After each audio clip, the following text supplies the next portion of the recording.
The movie story में आपका स्वागत है। आज मैं आपको 2014 की एक thriller science fi film Ex Machina दिखाऊंगा। स्पॉइलर अलर्ट, सावधान रहें और ध्यान रखें। एक इंटरनेट कंपनी में प्रोग्रामर कैलिब स्मिथ एक प्रतियोगिता जीतता है, जिसके कारण उसे अपनी कंपनी के सीईओ नाथन बेटमैन के शानदार और निजी एस्टेट में एक सप्ताह बिताने का मौका मिलता है। यह एस्टेट पहाड़ों में बेहद एकांत में है, जहां कैलेब को हेलीकॉप्टर से उतारा जाता है और फिर बाकी का रास्ता जंगल के रास्ते पैदल तय करना पड़ता है। जब कैलेब घर पहुंचता है, उसे सुरक्षा गेट पर एक व्यक्तिगत की कार्ड दिया जाता है। कैलेब घर के पहले तल से गुजरता है जब तक कि उसे नाथन बाहर व्यायाम करते हुए नहीं मिलता। नाथन एक करिश्माई व्यक्तित्व वाला व्यक्ति है जो पहली बार मिलने पर कैलेब के साथ छोटी मोटी बातें करने की कोशिश करता है। जैसे ही नाथन कैलेब को एस्टेट दिखाता है, उसे पता चलता है कि यह कोई घर नहीं बल्कि एक रिसर्च सुविधा है। नाथन अपनी रिसर्च के बारे में बताने के लिए उत्सुक है, लेकिन पहले कैलेब को ब्लू बुक नॉन डिस्क्लोजर समझौते पर हस्ताक्षर करना होगा। शुरुआत में कैलेब हस्ताक्षर करने में हिचकिचाता है क्योंकि उसे असामान्य शर्तों का पालन करना होगा, लेकिन नाथन के थोड़े मनाने के बाद वह समझौते पर हस्ताक्षर कर देता है।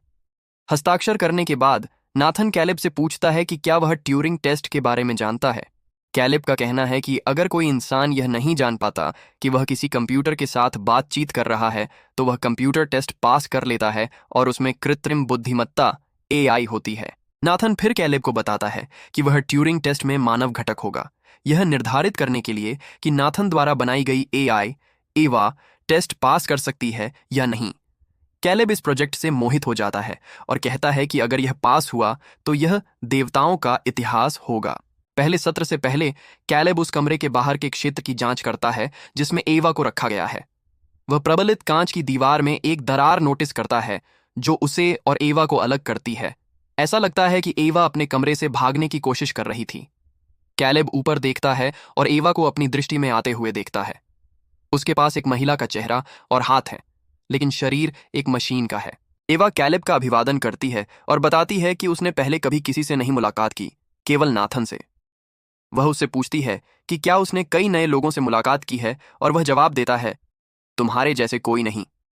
वह बातचीत को मोड़ता है और कहता है कि उन्हें बर्फ तोड़नी होगी। वह पूछता है कि क्या उसे इसका अर्थ पता है, और वह स्वीकार करती है कि वह समझती है कि इसका मतलब सामाजिक अजीबता को दूर करना है। एवा उसे बताती है कि वह 1 साल की है, लेकिन यह स्पष्ट नहीं करती कि साल में या महीनों में, बस एक। कैलेब फिर पूछता है कि उसने बोलना कब सीखा, और वह कहती है कि वह हमेशा से जानती थी कि कैसे बोलना है। वे इस बात पर चर्चा करते हैं कि यह असामान्य है या नहीं, क्योंकि एवा मानती है कि भाषा कुछ ऐसा है जो लोग हासिल करते हैं, जबकि कैलेब कहता है कि हो सकता है भाषा जन्म से मौजूद हो और जो सीखा जाता है वह है इसे बातचीत में ढालना। इसके साथ उनका पहला सत्र पूरा हो जाता है। कैलेब अपनी मुलाकात से मोहित है और नाथन के साथ बियर पीते हुए सत्र के बारे में बात करता है। वह नाथन को बताता है कि एवा से बात करना लुकिंग ग्लास के पार जैसा था। नाथन इस पर और बात करने के बजाय केवल कैलेब की तारीफ करता है कि वह उद्धरणीय है और शब्दों के साथ अच्छा है। कैलेब इसका खंडन करने की कोशिश करता है कि यह किसी और का उद्धरण था, लेकिन नाथन उसे बीच में रोककर बात बदल देता है। नाथन उस समय को याद करता है जब कैलेब ने कहा था कि अगर उसने चेतना वाली मशीन बनाई तो वह मनुष्य नहीं बल्कि देवता है। कैलेब फिर से हस्तक्षेप करने की कोशिश करता है कि उसने ठीक वैसा नहीं कहा, लेकिन नाथन उसकी बात को नजरअंदाज कर देता है। नाथन कहता है कि अगर टेस्ट पास हुआ तो कैलेब ने स्वीकार किया कि वह एक देवता है। कैलेब फिर से बोलने की कोशिश करता है, लेकिन नाथन उसे पूरी तरह से अनदेखा करता है। कैलेब फिर टेस्ट की संरचना के बारे में अपनी चिंता जताता है। उसके समझने के अनुसार इंसानों को रोबोट नहीं देखना चाहिए। नाथन कहता है कि वे उस बिंदु से आगे निकल चुके हैं, क्योंकि अगर कैलेब एवा को नहीं देखता तो वह मान लेगा कि वह इंसान है। असली टेस्ट यह है कि एवा को रोबोट के रूप में दिखाकर यह देखना है कि क्या कैलेब उसे चेतना वाली मानता है। कैलेब इस दृष्टिकोण से सहमत हो जाता है। उसी रात कैलेब को नींद नहीं आती, इसलिए वह अपने कमरे में मॉनिटरिंग सिस्टम के जरिए देखता है कि एवा क्या कर रही है। जैसे ही वह उसे देख रहा होता है, बिजली कट जाती है और कैलेब अपने कमरे से बाहर नहीं निकल सकता जब तक कि मुख्य जनरेटर बहाल नहीं हो जाता। बिजली लगभग तुरंत वापस आ जाती है और कैलेब अपने कमरे से निकलता है। हॉल में चलते समय वह चेहरों की प्रतिकृतियों से भरी एक दीवार नोटिस करता है। वह एक कमरे में प्रवेश करता है जिसमें जैक्सन पोलक की एक पेंटिंग है जिसे फेल्ट के नाम से जाना जाता है। कैलेब एक फोन ढूंढता है और इसका उपयोग करने की कोशिश करता है, तभी नाथन उसे चौंका देता है, जो सोफे पर लेटकर बियर पी रहा था। नाथन कहता है कि वह फोन का उपयोग नहीं कर सकता क्योंकि एवा के साथ प्रोटोकॉल है। कैलेब बताता है कि उसके कमरे में बिजली कट गई थी और वह बाहर नहीं निकल सका। लेकिन नाथन उसकी चिंता को गंभीरता से नहीं लेता और केवल कहता है कि हाल ही में ऐसी समस्याएं हो रही हैं, लेकिन वह इस पर काम कर रहा है।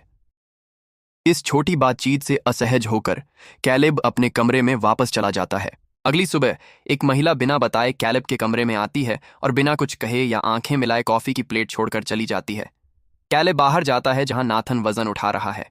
वह महिला क्यूको को उसके कमरे में भेजने के लिए माफी मांगता है, लेकिन वह नहीं चाहता था कि कैलेब देर तक सोए। वे अगले सत्र के बारे में चर्चा करते हैं। अगले सत्र में एवा कैलेब को अपने बनाए चित्र दिखाती है। वह निराश है क्योंकि वह हर दिन चित्र बनाती है, लेकिन उसे नहीं पता कि ये चित्र क्या हैं। फिर वह बात बदलती है और पूछती है कि क्या कैलेब उसका दोस्त बनना चाहता है। हालांकि वह कहती है कि उसे लगता है कि उनकी बातचीत एक तरफा है, क्योंकि वह उसके बारे में सब कुछ जानना चाहता है, लेकिन उसे कैलेब के बारे में कुछ नहीं पता। कैलेब अपने बारे में बात करता है जैसे कि उसकी निजी जिंदगी, जबकि एवा इधर उधर घूमती है और बातचीत को आगे बढ़ाती है। वह केवल तब रुकती है और उसकी आंखों में देखती है जब वह बताता है कि उसके परिवार की एक कार दुर्घटना में मृत्यु हो गई थी।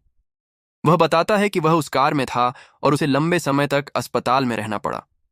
एवा के चेहरे पर दुख दिखता है और उसकी आवाज में पछतावा होता है जब वह कहती है कि उसे इस बात का दुख है। कैलेब कहता है कि यह ठीक है और जल्द ही वह कोडिंग में लगा और उस क्षेत्र में उन्नत हो गया। एवा का चेहरा दुख से तटस्थ हो जाता है और वह उसकी तुलना नाथन से करती है। कैलेब सहमत होता है, लेकिन तुरंत कहता है कि वह नाथन से अलग है क्योंकि नाथन ने कोडिंग में बहुत कुछ हासिल किया है। एवा पूछती है कि क्या कैलेब को नाथन पसंद है, जिसका वह जवाब देता है कि हाँ। वह यह भी जानना चाहती है कि क्या नाथन उसका दोस्त है, जिसके लिए कैलेब कहता है कि उसे लगता है कि हाँ। वह आगे पूछती है कि क्या नाथन कैलेब का अच्छा दोस्त है। कैलेब इस सवाल का जवाब देने में हिचकिचाता है और हकलाने लगता है। अचानक बिजली कट जाती है। एवा इस मौके का फायदा उठाती है जब नाथन उनकी बातचीत नहीं सुन सकता और कैलेब को फुसफुसाकर कहती है कि उसे नाथन पर भरोसा नहीं करना चाहिए। इससे पहले कि कैलेब पूछ सके कि उसका क्या मतलब है, बिजली वापस आ जाती है। एवा तुरंत किताबों के बारे में बात करने लगती है ताकि नाथन को शक न हो कि बिजली कटने के दौरान क्या बात हुई होगी। कैलेब को समझने में एक पल लगता है, लेकिन वह एवा की किताबों वाली बात से सहमत हो जाता है। रात के खाने पर कैलेब को पता चलता है कि क्यूको को अंग्रेजी नहीं आती। नाथन कहता है कि यह एक और सुरक्षा उपाय है क्योंकि वह उसके प्रोजेक्ट्स को नहीं समझेगी। नाथन फिर बिजली कटौती की बात पर आता है। कैलेब पूछता है कि नाथन तकनीशियनों को जनरेटर ठीक करने के लिए क्यों नहीं बुलाता। नाथन कहता है कि सभी सुरक्षा उपायों के कारण लोगों को बुलाना मुश्किल है और आखिरी बार जब उसने ऐसा किया था, उसने उन सभी लोगों को मार दिया था। कैलेब चिंतित नजरों से नाथन की ओर देखता है, मजाक की प्रतीक्षा में, लेकिन नाथन केवल हल्के से मुस्कुराता है। फिर नाथन पूछता है कि सत्र कैसा रहा और कैलेब अपना अनुभव बताता है। नाथन जानना चाहता है कि बिजली कटौती के दौरान क्या कहा गया। कैलेब नर्वस होकर खाना खाता है और कहता है कि एवा ने कुछ नहीं कहा। नाथन हैरान है, लेकिन आगे नहीं जोर देता। अगले सत्र में एवा कैलेब से बात करती है कि वह कभी अपने कमरे से बाहर नहीं गई। वह पूछता है कि वह कहाँ जाना चाहेगी और वह बताती है कि वह एक ट्रैफिक चौराहे पर जाना चाहेगी ताकि वह कई इंसानों को देख सके। कैलेब उसे बताता है कि इसे लोगों को देखना कहते हैं और उसे यह विचार पसंद आता है। वह कहती है कि वे एक साथ जा सकते हैं। कैलेब मुस्कुराता है और कहता है कि यह एक डेट होगी। एवा इस जवाब से खुश होती है और कैलेब को अपनी आंखें बंद करने के लिए कहती है। वह अपने क्लोजेट में जाती है और एक ड्रेस, स्वेटर और विग पहनती है। जब वह तैयार होकर लौटती है तो वह कैलेब को अपना नया लुक दिखाती है। वह कहता है कि वह अच्छी लग रही है।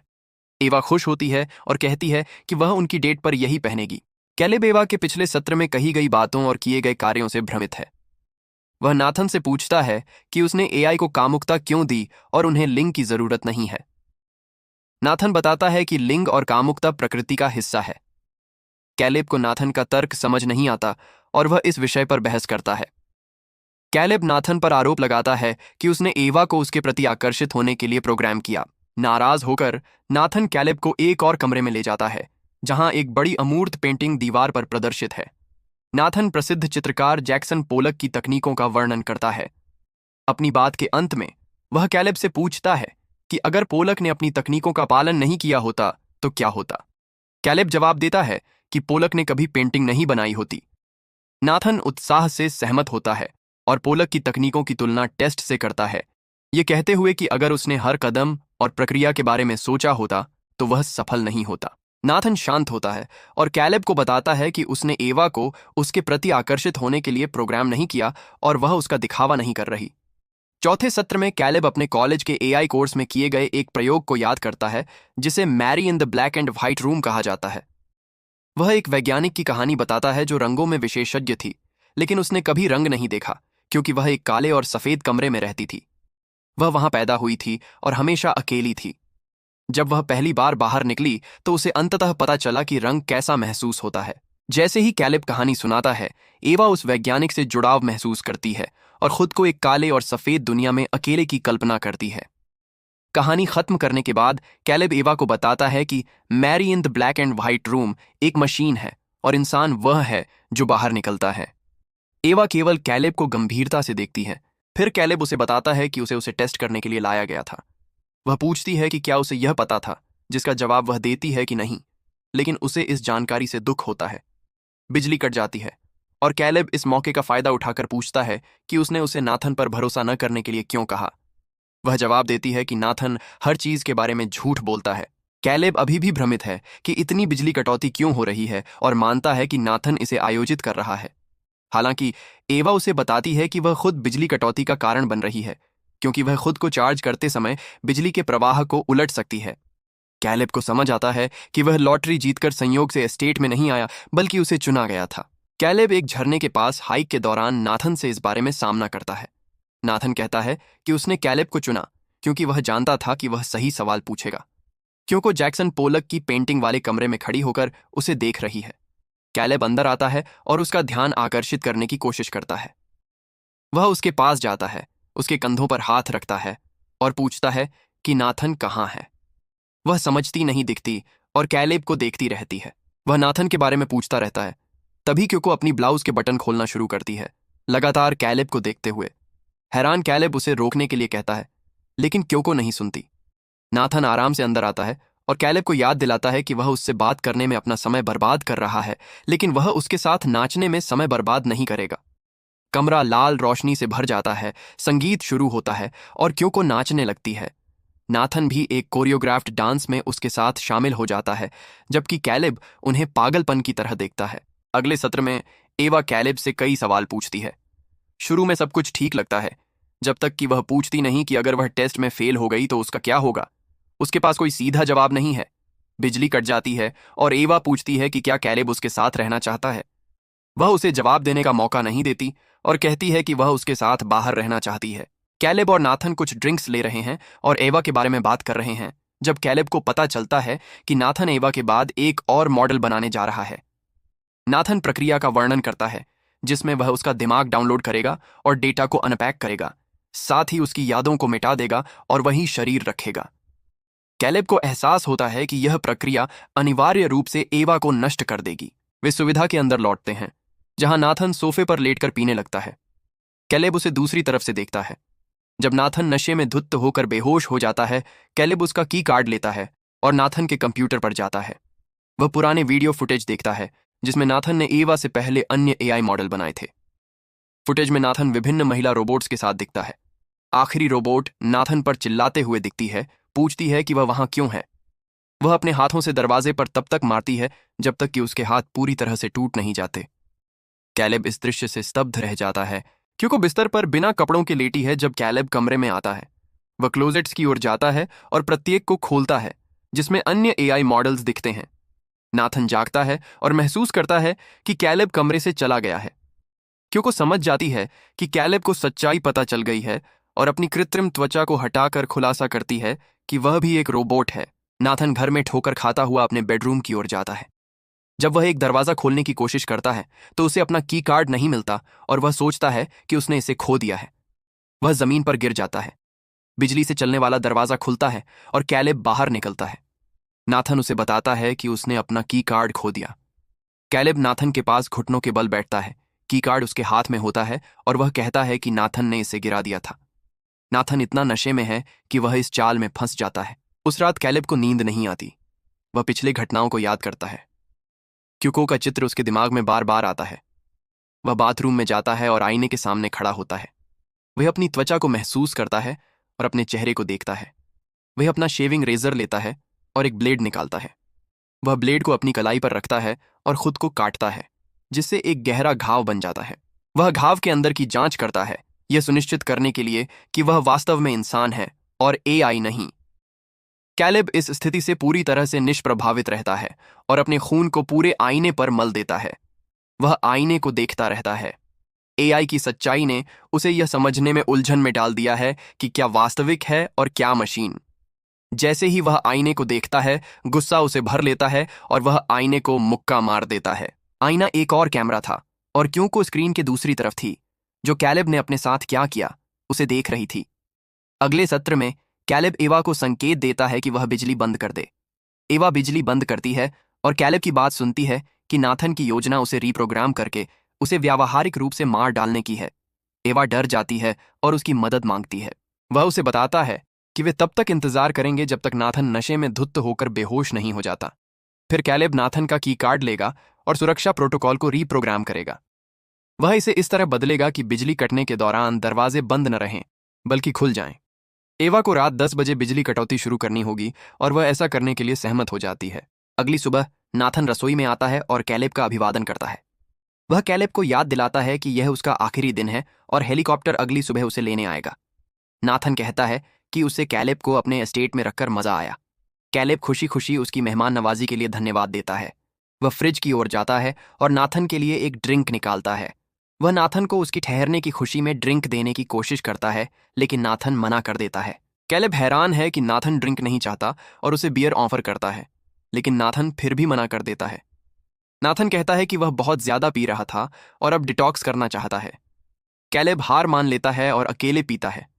नाथन बातचीत को एवा की ओर मोड़ता है, यह जानना चाहता है कि क्या उसने टेस्ट पास किया। कैलेब चुपचाप सहमत होता है कि एवा ने टेस्ट पास कर लिया है। नाथन इस जवाब से खुश होता है और फिर उनकी पुरानी बातचीत की ओर लौटता है कि क्या एवा कैलेब को पसंद करने का दिखावा कर रही थी। नाथन बताता है कि एवा ने शायद कैलेब को पसंद करने का दिखावा किया क्योंकि वह उसे भागने के साधन के रूप में देखती थी। वह कैलेब को रसोई से बाहर कुछ दिखाने के लिए कहता है, क्योंकि एवा के कमरे तक जाती है। एवा उससे पूछती है कि वह कौन है, लेकिन क्योंकि कुछ नहीं कहती। वे चुपचाप खड़े रहते हैं। नाथन कैलेब को अपने निजी कंप्यूटर पर फुटेज दिखा रहा है। वह खुलासा करता है कि उसके पास एवा के कमरे में एक बैटरी से चलने वाला कैमरा था। नाथन बिजली कटौती के दौरान एवा और कैलेब के बीच हुई हर बात को देख और सुन सकता था। नाथन गुस्से में नहीं दिखता। वह बताता है कि असली टेस्ट कैलेब था, न कि एवा। उसने एवा को कैलेब को भागने की उम्मीद के रूप में दिया था। उसे अपेक्षा थी कि वह अपने आकर्षण और भावनाओं का उपयोग करके कैलेब को अपने पक्ष में कर ले। कैलेब गुस्से में है और नाथन से नजरें नहीं मिलाता। उसे समझ आता है कि नाथन ने उसे उसकी कोडिंग क्षमता के लिए नहीं चुना, बल्कि उसके सर्च इंजन डेटा के आधार पर चुना, जिसमें दिखा कि उसकी कोई गर्लफ्रेंड नहीं थी और वह नैतिक रूप से अच्छा था। नाथन कैलेब के पास बैठता है और कहता है कि टेस्ट वास्तव में पास हो गया। तभी बिजली कट जाती है और नाथन कैलेब से पूछता है कि वह ठीक ठीक कैसे सोचता था कि भागने की योजना काम करेगी। वह योजना पर हंसता है, यह मानते हुए कि उसने कैलेब को पकड़ लिया। हालांकि कैलेब नाथन को खुलासा करता है कि उसे पता था कि वह उनकी निगरानी कर रहा है। कैलेब ने पिछले दिन नाथन को नशे में धुत कर दिया था और सब कुछ रीप्रोग्राम कर दिया था। बिजली वापस आती है और नाथन चिंतित हो जाता है। वह खड़ा होता है और एवा की जांच के लिए अपने मॉनिटर की ओर जाता है। एवा अपने कमरे से निकल चुकी है। जैसे ही एवा अपने कमरे से बाहर निकलती है, वह चेहरों की प्रतिकृतियों वाली दीवार से गुजरती है, जिसे कैलेब ने देखा था। वह एक चेहरे की जांच करती है, उसकी तुलना अपने चेहरे से करती है। क्योंकि हॉल में बाहर निकलती है और एवा उसका सामना करती है। नाथन यह सब अपने मॉनिटर से देख रहा है। गुस्से में वह मुड़ता है और कैलेब को मुक्का मारकर बेहोश कर देता है। वह एक डंबल वजन उठाता है और मॉनिटर को देखता है, गुस्से में भरा हुआ। एवा और क्योको आमने सामने खड़ी हैं। एवा झुकती है और क्योको से कुछ फुसफुसाती है जो सुनाई नहीं देता।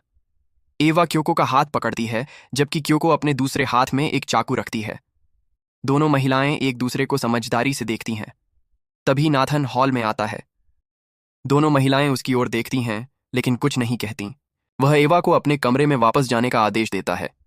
वह पूछती है कि क्या वह उसे कभी कमरे से बाहर निकलने देगा। नाथन झूठ बोलता है कि वह ऐसा करेगा। एवा जानती है कि वह झूठ बोल रहा है और उसकी ओर बढ़ना शुरू करती है। वह उसे रुकने का आदेश देता है, लेकिन वह अनसुना करती है और नाथन की ओर दौड़ती है। वह डर जाता है और उसे रुकने के लिए चिल्लाता रहता है। एवा उसे सीधे नीचे गिरा देती है और उसका गला घोंटने की कोशिश करती है। नाथन उस पर हावी हो जाता है और उसके ऊपर खड़ा हो जाता है। एवा उसे नफरत भरी नजरों से देखती है। नाथन वजन को नीचे लाता है ताकि एवा को मारा जा सके, लेकिन वह अपनी बांह से वार को रोकती है, जिससे उसकी बांह टूट जाती है। नाथन एवा को उसके कमरे में वापस घसीटना शुरू करता है, लेकिन क्योको उसकी पीठ में चाकू घोंप देती है। वह मुड़ता है और क्योको के चेहरे पर प्रहार करता है। क्योको का जबड़ा टूट जाता है, जिससे उसका रोबोटिक चेहरा प्रकट होता है और वह जमीन पर गिर जाती है। एवा नाथन की पीठ से चाकू निकालती है और उसके पेट में घोंप देती है। नाथन आंखें फाड़े उससे दूर जाता है। वह ज्यादा दूर नहीं चल पाता और दीवार के सहारे गिर जाता है। एवा उसके पास आकर बैठती है और उसका की कार्ड ले लेती है, जबकि वह आखिरी सांस के साथ उसका नाम एवा फुसफुसाता है। एवा कैलेब के पास वापस जाती है और उसे नाथन के कमरे में रहने के लिए कहती है, जबकि वह इधर उधर भटकती है। वह वही क्लोजेट्स ढूंढती है जो कैलेब ने देखे थे, जिसमें अन्य रोबोट बॉडीज थीं। एवा एक रोबोट से बांह लेकर खुद को ठीक करती है। वह रोबोट से कृत्रिम त्वचा निकालकर अपने शरीर पर लगाती है। जब वह खत्म करती है तो उसके पास क्यों को जैसा ही एक मानव महिला का शरीर होता है। वह कपड़े पहनती है और कमरे से बाहर निकलती है। कैलेब अभी भी कमरे में बंद है और उसे पुकारता है, लेकिन वह उसकी ओर नहीं देखती। वह हॉलवे की ओर देखती है, जहां क्यूको और नाथन के शव पड़े हैं। एवा हॉलवे से बाहर जाने वाले दरवाजे की ओर मुड़ती है और की कार्ड का उपयोग करके बाहर निकल जाती है। वह पहली बार एस्टेट से बाहर निकलती है और सब कुछ देखती है। कैलेब हताशा से कमरे से निकलने की कोशिश करता है, लेकिन कोई फायदा नहीं होता। एवा हेलीकॉप्टर तक पहुंचती है और उस दुनिया को पीछे छोड़ देती है जिसे वह जानती थी। अंत में कैलेब कमरे में पीछे रह जाता है और एवा शहर की ओर बढ़ जाती है। अधिक ऐसे वीडियो देखने के लिए सब्सक्राइब करें और नोटिफिकेशन ऑन करें। देखने के लिए धन्यवाद।